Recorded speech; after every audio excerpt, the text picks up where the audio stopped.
Informativa. A empresa Águas da região de Maputo diz que a situação do reservatório de abastecimento de água é crítica. Se os níveis de água da barragem dos Pequenos Lubombos não aumentarem nos próximos tempos, Maputo poderá ficar até 2 dias sem água. Crítico. É assim como é caracterizado o atual volume de água existente na barragem dos Pequenos Lubombos, facto que levou a empresa Águas da região de Maputo a tomar a decisão de restringir o fornecimento de água aos seus cerca de 250 mil consumidores a partir desta terça-feira. A empresa diz que os horários de abastecimento não serão alterados, mas a água será disponibilizada de forma alternada. Isto é, alguns bairros ficarão sem água pelo menos um dia. É todo o sistema que depende do rio Umbluze que está afetado. Então são todos os consumidores que terão água um dia sim, um dia não. O que nós vamos fazer é dividir por bairros, né? Na verdade, a crise de água no Umbluze está a ser gerida há 2 anos por causa da seca que fustigou toda a região da África Austral. As previsões indicavam chuvas normais e acima do normal nos meses de outubro, novembro, dezembro. E é nestas chuvas que estava a esperança para a recuperação dos níveis de água da barragem dos Pequenos Lubombos, mas tal não aconteceu e os próximos tempos poderão ser ainda mais críticos. Não sabemos o que vai acontecer, porque pode ser que não chova mesmo e aí é pior. Então, para dizer que até os finais de março, segundo as previsões, não vamos ter chuva suficiente para repor os níveis da barragem. Com o crescimento da cidade, o sistema de abastecimento de águas tem-se mostrado incapaz de atender a demanda. Para fazer face ao cenário atual, as águas da região de Maputo equacionam aproveitar as águas subterrâneas existentes em alguns pontos. Aproveitar as águas que estão a correr naquela barreira do Machaquene desportivo, porque em tempos também já se aproveitou um pouco essa água. Vamos fazer análise dessa água, mas também temos a outra barreira que é na avenida da UNU, ali onde está-se a fazer a ponte para Catembe, também tem muita água a correr ali. O mesmo exercício está sendo feito, que é fazermos análises para ver se é uma água potável ou não. Diante da falta de água, a empresa Águas da região de Maputo apela que os consumidores reservem água somente para os dias que não sairá água, para que o pouco líquido existente possa chegar para todos. A empresa Águas da região de Maputo criou uma escala de distribuição alternada de água que entra em vigor a partir de amanhã. O Hospital Central de Maputo não será afetado. Na terça-feira, quinta-feira e no sábado, os bairros que não terão água são Bairro Central C, Alto Maé B, Malhangalene A e B, Machaquene A, B e C, Mafalala e Urbanização, Chiango, Costa do Sol, Mapulene, Triunfo, Pulana Caniço B, Pescadores, Minguene, Matola A, B, C, D, J e H, Belo Horizonte, Campoane, Chinonanquila, Matola Rio e parte do bairro Trevo, Machava Sede, Singatela, Bunhiça, Patrício Lumumba, Acordos de Lusaka, T3, Unidade A, Unidade 7, Vale de Infulene, Liberdade, Picoco 1, Picoco 2 e Vila de Boane. Já na quarta-feira, sexta-feira e no domingo, os bairros que não terão água são Central A e B, Somershield e Pulá Nascimento A e B, Alto Maé A, Malanga, Chamanculo A, Mincajuini, Munhuana, Mavalane, Machaquene D, FPLM, Ulene A e B, Ferroviário, Laulane, 3 de Fevereiro, Machazine, Maotas, Matola D e F, e parte do bairro Fomento, parte do bairro Trevo, parte de Infulene e parte do Vale de Infulene, Massaca 1 e 2. A água vai sair nos horários habituais e na semana seguinte, os bairros que receberam água na terça, quinta e no sábado, por exemplo, vão receber na quarta-feira, sexta-feira e no domingo, e vice-versa. Subiu para 5 o número de camponeses que já morreram vítimas de picadas de cobra no Vale de Mandruzi, localizado no município de Dondo, em Sofala. Picadas anormais de cobras continuam a fazer vítimas mortais no Vale do Mandruzi, no município de Dondo, na província de Sofala. Há cerca de uma semana, esta camponesa denunciou o fato à imprensa e, na altura, havia apenas uma vítima mortal e 2 feridos. 7 dias depois, o registro oficial das vítimas de picadas de cobra no Vale do Mandruzi subiu para 8, sendo 5 vítimas mortais e 3 feridos, segundo o chefe desta povoação. Os 3 morreram em casa, na Machamba 2. 3 está vivo. As cobras são tantas que até a nossa equipa de reportagem registrou esta imagem minutos depois de chegar em Mandruzi. Dadas as picadas das mesmas, parte dos camponeses estão a abandonar as suas atividades. As pessoas estão a ser marcadas, estão a ser mordidas com cobra. Nós começamos a ter medo já há 2 semanas, nós sentados em casa. Até semana passada tínhamos nossas amigas, fomos mordidos lá, até acompanhamos para o hospital, deixamos em casa, nós voltamos.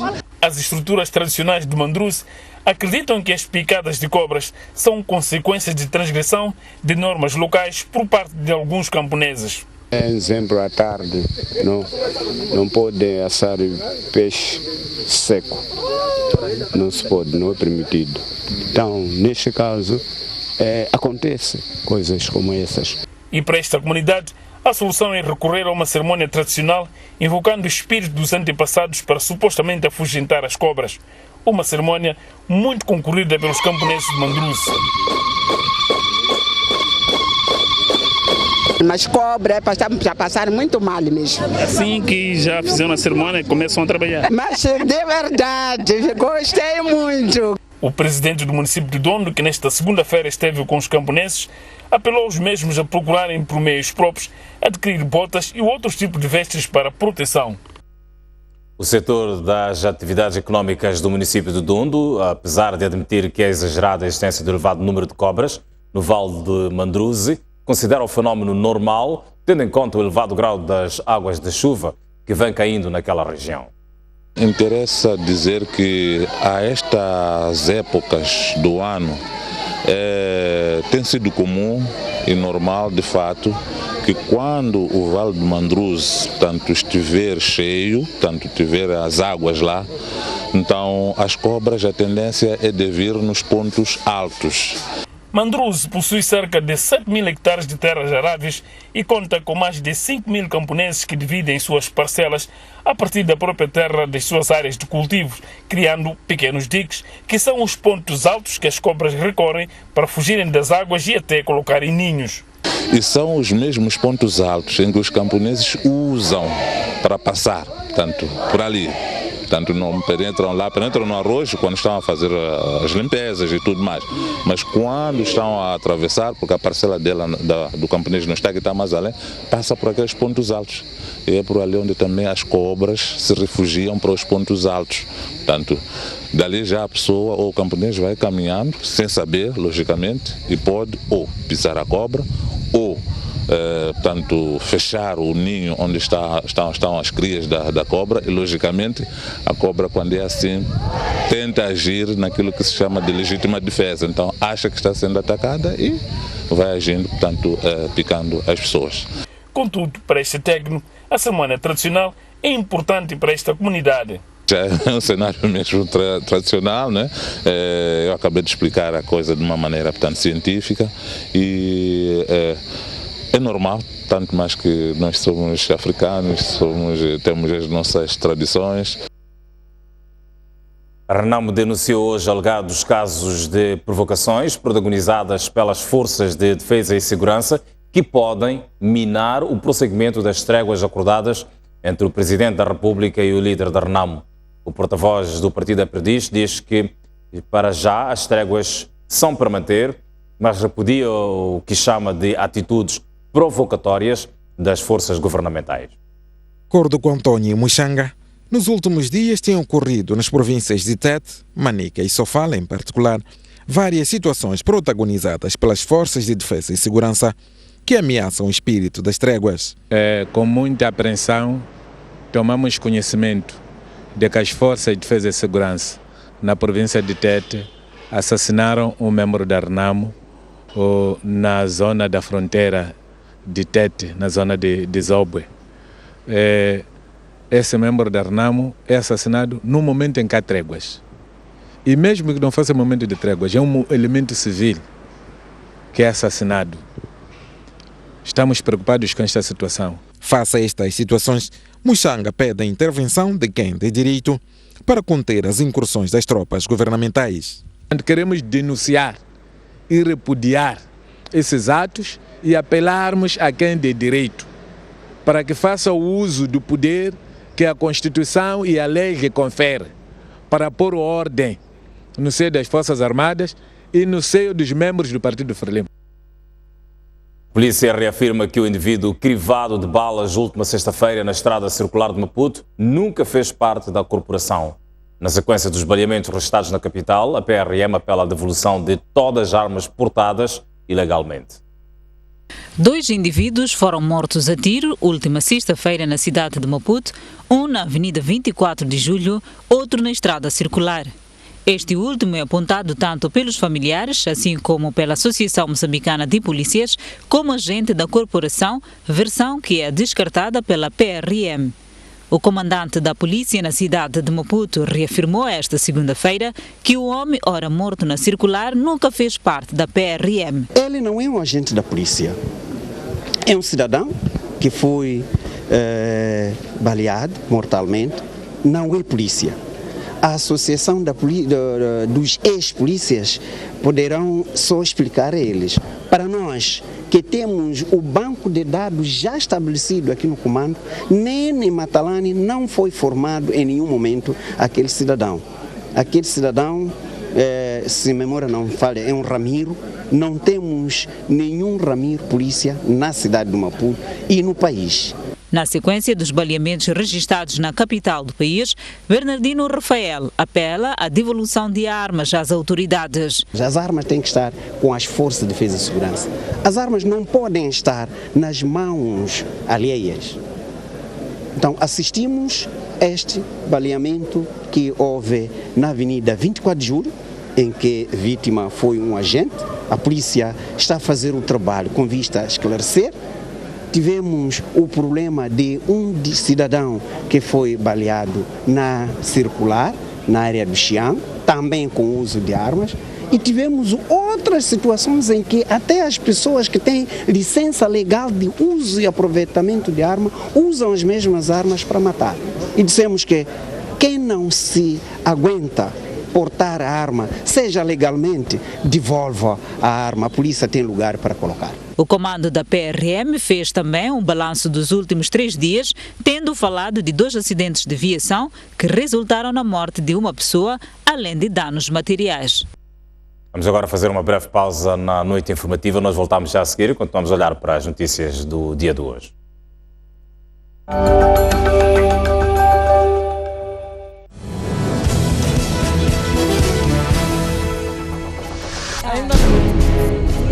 À quarta-feira, às 23 horas, Boaventura Mucipo junta-se a 3 grandes mulheres da sociedade. Gera-se tudo, caça-se tudo, para.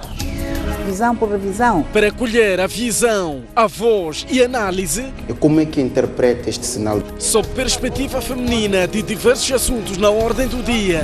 O que a Renamo está a fazer é uma afronta ao Estado. É preciso cantar muito alto bem.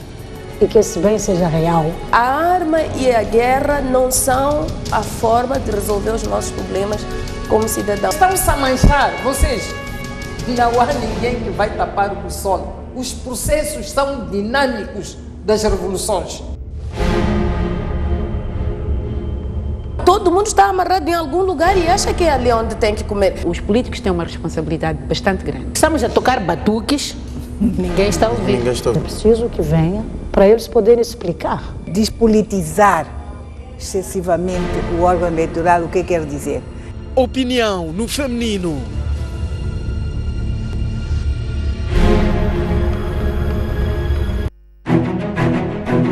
Mais um baú.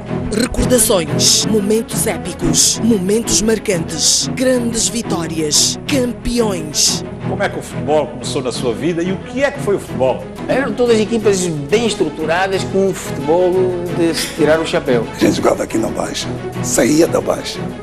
Era obrigado a fazer o jogo dos palmaninhos. Antigos jogadores, paraquedistas, árbitros, pugilistas, médicos. O primeiro envolvimento direto foi como médico da seleção que foi aos Jogos Olímpicos, Moscovo, 1980. Hoje já temos a capacidade de fazer diagnósticos e cirurgias artroscópicas. O paraquedismo começa quando eu via militares da Força Aérea saltar. A dobragem de paraquedas é uma coisa fundamental. Uma campeã nasce ou faz-se? Um talento tem que nascer, mas também não basta só nascer, tem que se fazer para ser campeão.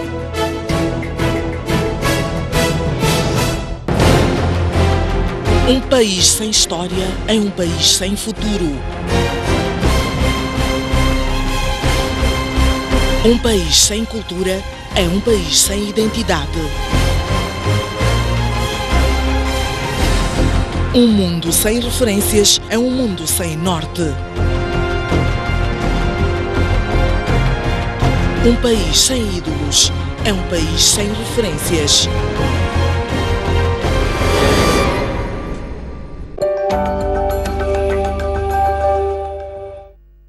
Seguimos com as notícias na noite informativa. O ministro da Justiça, Isaac Xande, diz que há fortes indícios de que houve facilitismo na fuga do principal suspeito da morte do procurador, Marcelino Vilanculos.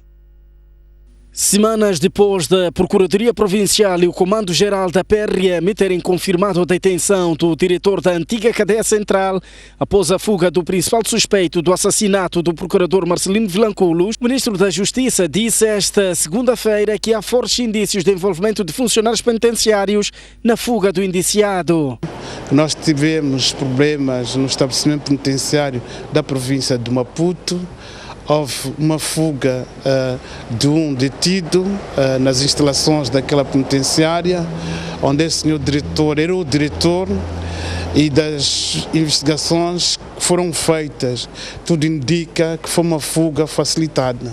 Isaac Xande não confirma nem desmente os casos de crime violento que se registram no país e nas cidades de Maputo e Matola em particular são perpetrados por criminosos presos e que são soltos para executar tais crimes. Não sei se são os reclusos que estão a praticar crimes. Não me admira que possa vir um outro. Sabe, nós vivemos uma situação de corrupção muito complexa. Ainda ontem vi uma reportagem vossa de um vosso colega da STV sobre a corrupção. Então, quer dizer, o mais importante do que nós estamos a fazer esse tipo de exercícios, o mais importante é que nós nos organizemos e tomemos as medidas mais apropriadas para desencorajar, para impedir que ações desse tipo ocorram. Lembre-se que o procurador Marcelino Vilanculos foi morto a tiro no dia 11 de abril, de frente à sua residência na cidade da Matola. O Ministério da Justiça, Assuntos Constitucionais e Religiosos recebeu hoje 12 viaturas para reforçar a campanha de registro de recém-nascidos, apoiada pela Unicef.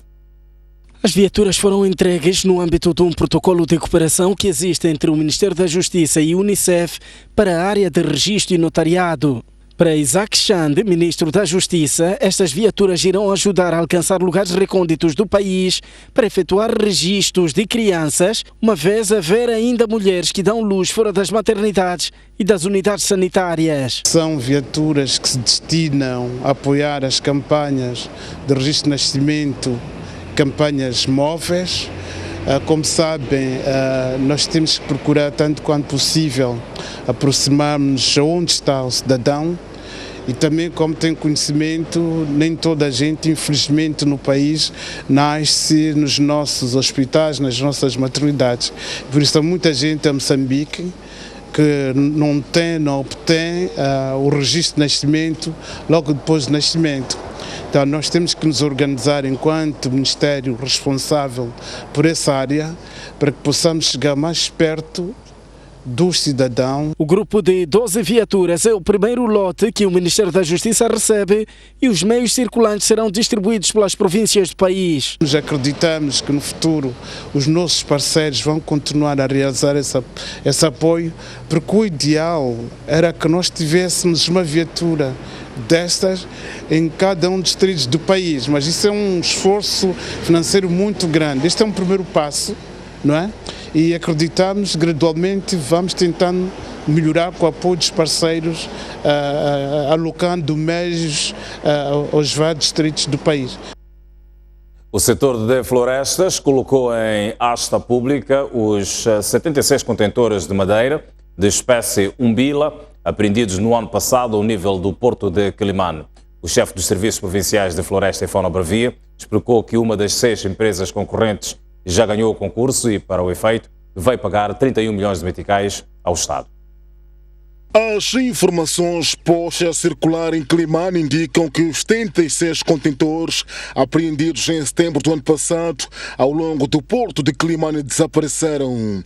Verdade ou não, o certo é que a STV foi informada pelo chefe dos Serviços Provinciais de Floresta e Fauna Bravia que a informação não constitui verdade e que a madeira encontra-se no porto. No auto da apreensão, a madeira foi confiada à Cornelda como fiel depositário. Então a madeira está depositada no porto e a Cornelda que foi constituída fiel depositário. Eugênio Manhissa explicou que a referida madeira foi colocada à venda em asta pública. Depois houve um processo de venda desta madeira em asta pública e foi vendida a uma empresa que foi vendida num processo da asta pública, uma empresa ganhou. E neste momento a empresa deve retirar a madeira para a tramitação do processo, normalmente de acordo com a legislação para a sua exportação ou outros usos, dependendo da finalidade que a empresa pretender dar à madeira, o destino. Sim. Onde costuma? Foram 31 milhões de meticais. No recinto do porto de Quelimane, a STV constatou a permanência ainda dos 76 contentores apreendidos no mês de setembro de 2016. Todavia, como se sabe, há uma empresa chinesa designada por Oliga Development que ganhou o concurso no valor de 31 milhões de meticais. Entretanto, há aqui um custo adicional que a empresa terá que fazer. É que cada um dos 76 contentores terão que ser desempacotados por forma a que cada uma das pranchas seja aqui cortada na dimensão recomendada por lei, que é de 12,5 centímetros. E só daí a madeira poderá ser exportada para a China. Com imagens de Everson Paulo, Jorge Marcos, STV, Quelimane. E nós continuamos na Zambésia, onde olhamos para o processo de matrículas naquela província, que registra números de matriculados, portanto, alunos para o ano letivo 2017, abaixo do planificado por culpa da morosidade dos encarregados de educação. Neste momento, ao nível de todos os subsistemas, foram matriculados 300 mil alunos novos ingressos contra 513.700, que é a meta planificada. O último dia do processo de matrículas foi caracterizado por longas filas de espera na escola secundária de Lhanguene na manhã desta segunda-feira. Eram alunos que deixaram para a última hora a sua inscrição para o ano letivo de 2017. Oficialmente é o último dia da matrícula e ainda não matriculamos até metade. Significa que estas datas estão comprometidas. Hoje não podemos conseguir matricular todos os alunos que devíamos matricular. Já a escola secundária Francisco Manhanga, apesar de não ter concluído ainda o processo de matrículas, acima de metade dos alunos esperados já estão matriculados. Oficialmente hoje é o último dia, dia 9, mas porque ainda temos muitos candidatos que ainda não se inscreveram, acreditamos que teremos mais alguns dias para podermos atendê-los. Então, neste momento, se calhar, temos uma realização de acima de 80% em termos dos que nós previmos para matricular. Entretanto, a escola secundária da Zona Verde, para responder à maior procura, teve que formar brigadas constituídas por professores e recorrer a salas anexas para inscrever maior número possível de novos ingressos. E nós vamos continuar a maior escola do país em termos de número de alunos. O ano passado já éramos com mais de 8.000 alunos. E este ano eu penso que vamos até provavelmente 9 ou 10. Porque não temos instalações, mas usamos instalações das escolas primárias. Que é para não deixarmos as crianças de menor idade estudar à noite ou deixá-los sem estudar. Já os alunos e encarregados de educação culpam as direções distritais e a falta de dinheiro para justificar o atraso no processo. Não tinha valor suficiente. Já o que me fez de ouvir no último dia. Mas tratando de janeiro, então é complicado. Tem que conseguir certos valores para matricular tudo mais. É por isso que demorei um pouco. Não sabia, assim, é difícil com a crise que afeta o nosso país de momento. As coisas estão difíceis hoje em dia. Aqui na minha escola demorou a sair os resultados, que meu nome saiu aqui, então tive que me arranjar para poder vir hoje. Além das escolas, as longas filas e enchentes também caracterizaram os bancos, locais onde os alunos devem se dirigir para fazer o devido pagamento. As direções das escolas prevêem um possível prolongamento dos processos para abranger o maior número possível de alunos. Terminou hoje o processo de matrículas na capital do país. Entretanto, menos de metade dos alunos em idade escolar e com direito à vaga estão inscritos. Agora sim, vamos olhar o processo de matrículas na Zambésia, que registra números de matriculados para o ano letivo de 2017 abaixo do planificado, alegadamente, e por culpa da morosidade dos encarregados de educação. Neste momento, ao nível de todos os subsistemas, foram matriculados 300.000 alunos novos contra 513.700, que é a meta planificada. A província da Zambésia ainda tem disponível mais de 214.000 vagas do ensino geral. Neste momento, segundo deu a conhecer o diretor provincial da Educação e Desenvolvimento Humano, Armindo I, até aqui foram matriculados 300.000 alunos. Devo dizer que, neste momento, a realização das matrículas aponta para um desempenho na ordem de 68,3% na primeira classe. E estamos com um desempenho fraco na 11ª classe, estamos apenas com 15,1%.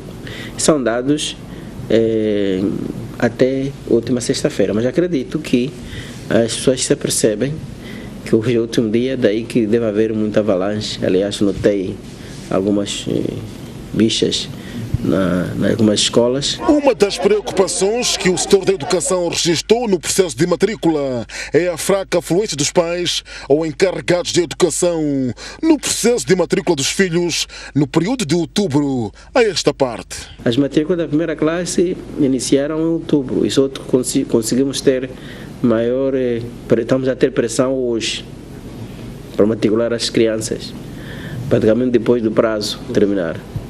E o mesmo está acontecendo com a 11ª, a 8ª classe, que iniciou a 15 de dezembro, mas hoje estamos a notar toda a pressão de procura, portanto, de vagas para a matrícula. Num outro desenvolvimento, Armindo I fez saber que todas as condições preparatórias estão criadas para o arranque do ano letivo escolar 2017. 9 funcionários do Hospital Geral de Marrere, na cidade de Nampula, de entre enfermeiros e pessoal ligado à área administrativa, são indiciados de envolvimento em esquemas de desvio de fundos. Os cidadãos em causa abonavam acima dos salários referentes às suas categorias e, posteriormente, procediam às respectivas cobranças aos beneficiários. Foi através de uma denúncia anónima que o caso chegou ao Gabinete Provincial de Combate à Corrupção de Nampula. Os funcionários transferiam valores monetários acima dos salários referentes às categorias e, a posterior, procediam às respectivas cobranças. É neste hospital onde trabalhavam os 9 funcionários indiciados no desvio de fundos. 7 foram encarcerados, alguns gozam de liberdade condicional, enquanto outros 2 estão foragidos. Alguns funcionários estavam envolvidos em esquemas ligados a salários que abonavam, né, estes 7 funcionários acima daquilo que deviam receber pelas suas categorias. E isso foram fazendo durante vários meses e acabou chegando ao valor de 915 mil meticais. As intenções que nós efetuamos apenas conseguimos localizar 7, faltando 2 ainda para localizar que andam foragidos. Neste momento ainda não há pistas? Não, ainda não há pistas, porque até nas suas residências, né, não conseguimos localizá-los, porque também abandonaram algumas das suas casas. O Serviço Distrital de Saúde, Mulher e Ação Social confirma a ocorrência. A gente confirma que há funcionários detidos em esquemas fraudulentos e são casos que foram denunciados e foi acionado o sistema de inspeção, o Serviço de Inspeção Provincial e o Gabinete Anticorrupção e foi atrás do processo e encontrou. Atualmente está a decorrer um processo contra eles, atualmente também estão suspensos das atividades, suspenso o seu salário. Diligências continuam, uma vez que há suspeitas de participação de mais indivíduos neste esquema. Em Cabo Delgado, a Frelimo exige fidelidade partidária aos presidentes e os órgãos municipais eleitos em nome do partido. A exigência foi feita pelo primeiro secretário da Frelimo durante a reunião de avaliação do desempenho dos municípios da província sob liderança do partido. O primeiro secretário da Frelimo em Cabo Delgado, José Calime, exigiu aos presidentes e todos os órgãos municipais eleitos em nome do partido a pautarem por disciplina e a cumprirem escrupulosamente com os estatutos internos. Nenhum dos camaradas que integram os órgãos municipais está lá para simples capacidade própria e nem tampouco pode outorgar-se dono do mandato que exerce ou patrono do órgão municipal. Camaradas, o mandato foi conferido pelos munícipes da Frelimo, porque eles acreditam que os quadros que o partido candidata ou designa para os períodos de governação municipal serão fiéis intérpretes da linha política e programática da Frelimo. Na ocasião, José Calime apelou aos órgãos municipais a não se servirem dos cargos que ocupam para fins pessoais. Os presidentes, os vereadores e todos os servidores públicos municipais não podem utilizar os órgãos de governação municipal para se servir, pois, assim sendo, estarão a violar o sentido do seu dever de servidor público municipal e dever de fidelidade partidária e de probidade. Daí resulta a importância de transparência governativa e de gestão da coisa pública municipal. Esta é a 8ª reunião provincial da direção do partido com os órgãos municipais e estiveram presentes presidentes, vereadores e funcionários dos 5 municípios da província de Cabo Delgado, todos sob a liderança da Frelimo. Vamos agora olhar as notícias de Fora de Portas. 2 dias depois da morte de Mário Soares, as cerimônias fúnebres do antigo, de Estado do antigo presidente da República Portuguesa iniciaram nesta segunda-feira. O corpo do antigo governante encontra-se neste momento em Câmara Ardente, no Mosteiro dos Jerónimos, onde irá permanecer até amanhã, antes de seguir para o Cemitério dos Prazeres. Esta segunda-feira, dia em que cumpre-se o primeiro dia dos 3 de luto nacional, o cortejo fúnebre de Mário Soares passou por vários locais, sendo de destaque a casa do antigo Presidente da República, no Campo Grande, em Lisboa. Depois desta paragem, seguiu-se para a Câmara Municipal de Lisboa, onde decorreu uma homenagem pública. A urna contendo os restos mortais de Mário Soares, que perdeu a vida aos 92 anos, seguiu depois para o Mosteiro dos Jerónimos, em Lisboa, acompanhada por uma escolta militar, onde centenas de pessoas esperavam para se despedirem do antigo presidente. O presidente português Marcelo Rebelo de Sousa acompanhou a chegada do corpo de Mário Soares ao Mosteiro dos Jerónimos, onde permanecerá em Câmara Ardente até amanhã, dia em que seguirá para o último destino, o Cemitério dos Prazeres, em Lisboa. Mário Soares, impulsionador das independências das ex-colónias portuguesas em África, perdeu a vida no último sábado no Hospital da Cruz Vermelha de Lisboa, onde esteve internado quase um mês. Ele liderou o processo negocial cujo início teve lugar em 1974, Lusaka, Zâmbia, com o também falecido Presidente da República, Samora Machel. É famoso deste encontro um abraço entre ambos, um momento histórico que simbolizou o fim das então relações tensas entre Portugal e Moçambique. Em 1995, Mário Soares recebeu uma condecoração do falecido presidente sul-africano Nelson Mandela durante uma visita de Estado à África do Sul. O veterano da luta de libertação nacional, Sérgio Vieira, diz que Mário Soares negociou de forma razoável o acordo para a libertação de Moçambique, dadas as propostas iniciais que o governo português levou à mesa das negociações que culminaram com a assinatura dos acordos de Lusaka. Para Vieira, Mário Soares foi um dos ícones da democracia portuguesa e um dos grandes opositores do regime colonial fascista. O primeiro encontro em que tivemos, em junho de 74, ele vinha com a mensagem, que era a vontade do Spínola, de negociar cessar-fogo. E o Samora respondeu: vamos negociar um cessar-fogo sem discutirmos as causas do incêndio. Como é que resolvemos o incêndio? Primeiro, temos que estar de acordo sobre como apagar o fogo. Depois, era razoável o resto. Na sequência disso, há um encontro secreto, se não me engano, na Holanda, entre o Mel Antunes e o José Oscar Monteiro, e o camarada José Oscar Monteiro.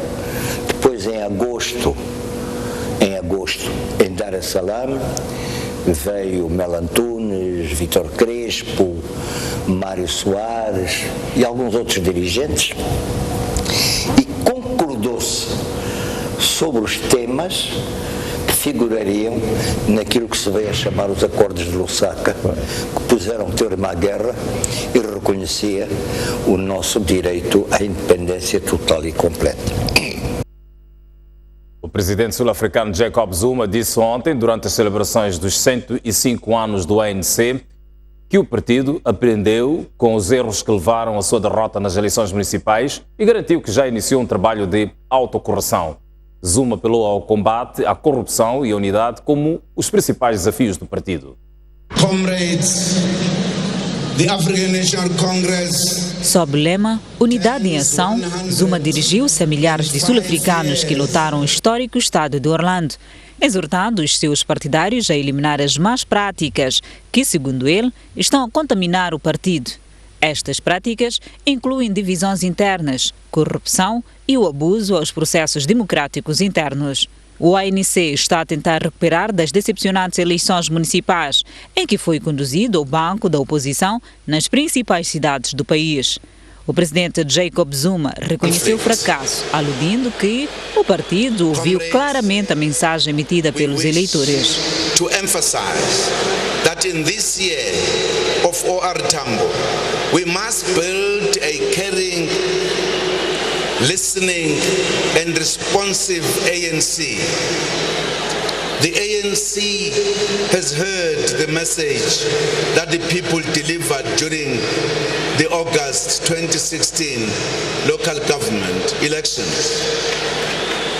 We accept that we have made mistakes and shall correct these mistakes.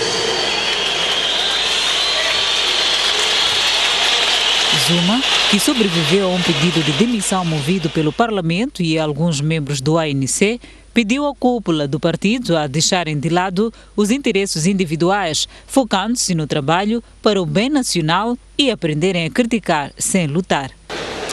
These leaders must demonstrate a desire and commitment to serve the people. They must have a proven track record and be able to unite, organize and inspire the message and inspire the masses to be their own liberators. Employees of the ANC at provincial and national level must also respect our people and listen to them. public servants who are implementing ANC policies must also listen to our people and respond to their suggestions and complaints swiftly and in a caring manner. Indeed, the ANC must be a listening and a humble organization. That is what O.R. Tambo taught us. O presidente sul-africano responde a várias acusações de corrupção, sobre as quais diz que é inocente, classificando-as de infundadas e provenientes de pessoas que realmente estão a enriquecer à custa do roubo. Zuma admitiu que o cenário político sul-africano mudou, exigindo o ANC a aprender a escutar o povo e fazendo de 2017 um ano para aprofundar a unidade e dar esperança aos sul-africanos. Os ativistas do grupo Bring Back Our Girls protestaram ontem na capital da Nigéria, Abuja, para marcar 1000 dias desde que as mais de 200 estudantes foram sequestradas na escola secundária, em Chibok, pelo grupo extremista Boko Haram. O sequestro em abril de 2014 de 200 raparigas pelo Boko Haram provocou indignação internacional e levou figuras globais e celebridades a apoiarem a campanha para encontrar as meninas e trazê-las para casa usando o hashtag BringBackOurGirl do Twitter. Depois de intensas negociações envolvendo a Cruz Vermelha e os governos da Suíça e da Nigéria, um grupo de 21 meninas foi libertado em outubro de 2016, tendo algumas voltado com bebés. As autoridades nigerianas prometeram prosseguir com as negociações para resgatar o resto das meninas. Entretanto, o líder do Bring Back All Girl, Aisha Yusuf, diz que, de lá a esta parte, não houve mais desenvolvimentos como demonstração de que algo está a ser feito. 10 weeks ago, when the 21 Chibok girls returned, the Nigerian government said that based on their discussions, 83 more girls would return soon. Nothing has been said of them since that time. The Bring Back Our Girls movement worries that the Nigerian government has once again relapsed to the same complacency, lethargy and inertia that has been recurrent on this tragedy. What else explains the fact that despite all assurances that the release of another 83 Chibok girls is being negotiated, there has been no further communication on the status of their release.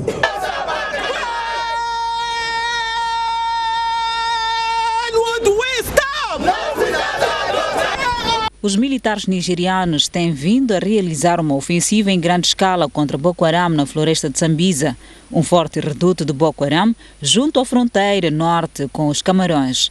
O exército tem declarado vitória sobre os extremistas.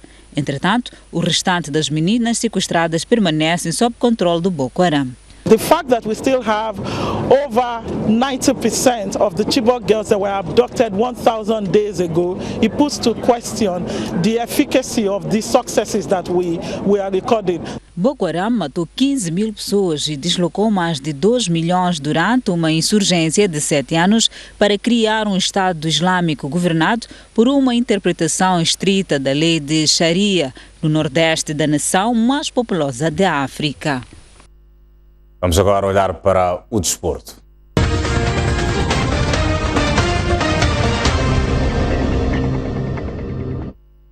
Esta noite, o vencedor do prémio de melhor jogador do mundo, e o prémio foi para Cristiano Ronaldo, jogador do Real Madrid e também da seleção portuguesa. Concorreram para este prémio também Lionel Messi e Antoine Griezmann, e outros prémios também foram entregues para o melhor treinador do mundo, que foi o melhor do ano, que foi Claudio Ranieri, o técnico do Leicester da Inglaterra.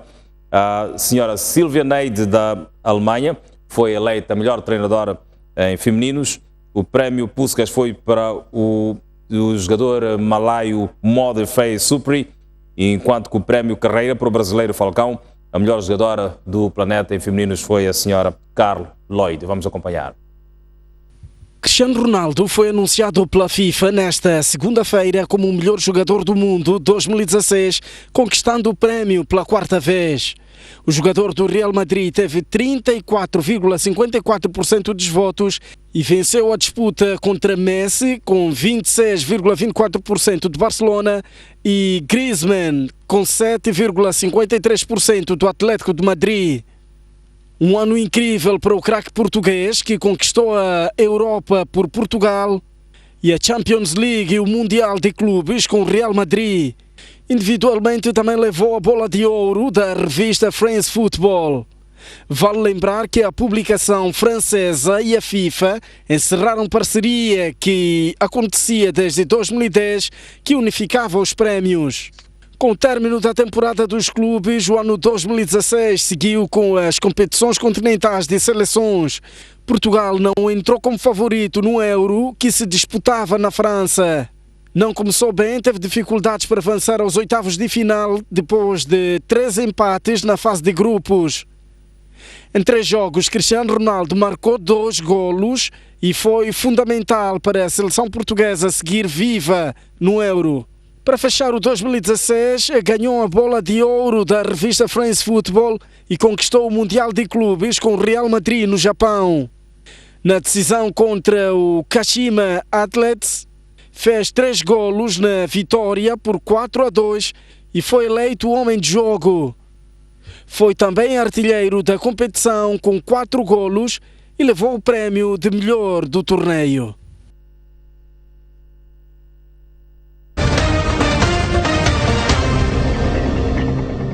Vamos a um breve intervalo e voltamos já a seguir. Até já.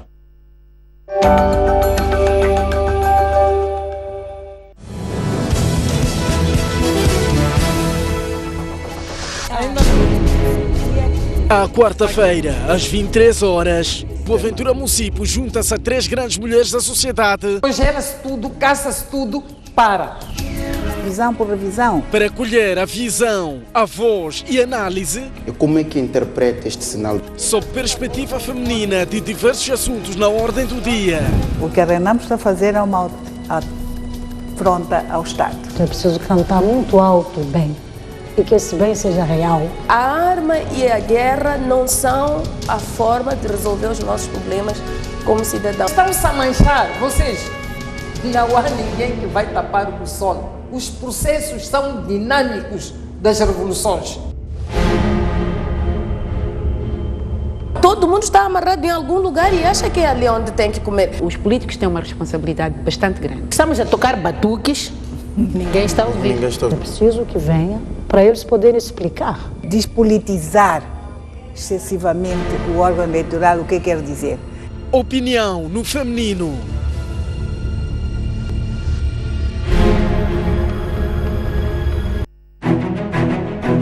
Mais um baú. Recordações, momentos épicos, momentos marcantes, grandes vitórias, campeões. Como é que o futebol começou na sua vida e o que é que foi o futebol? Eram todas equipas bem estruturadas com um futebol de se tirar o chapéu. A gente jogava aqui na Baixa, saía da Baixa. Era obrigado a fazer o jogo nos Palaninhos. Antigos jogadores, paraquedistas, árbitros, pugilistas, médicos. O primeiro envolvimento direto foi como médico da seleção que foi aos Jogos Olímpicos, Moscovo, 1980. Hoje já temos a capacidade de fazer diagnósticos e cirurgias artroscópicas. O paraquedismo começa quando eu via militares da Força Aérea saltar. A dobragem de paraquedas é uma coisa fundamental. Uma campeã nasce ou faz-se? Um talento tem que nascer, mas também não basta só nascer, tem que se fazer para ser campeão.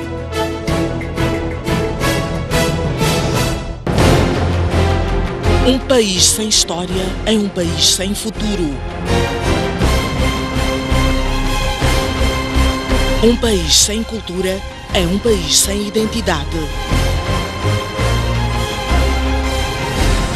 Um mundo sem referências é um mundo sem norte. Um país sem ídolos é um país sem referências.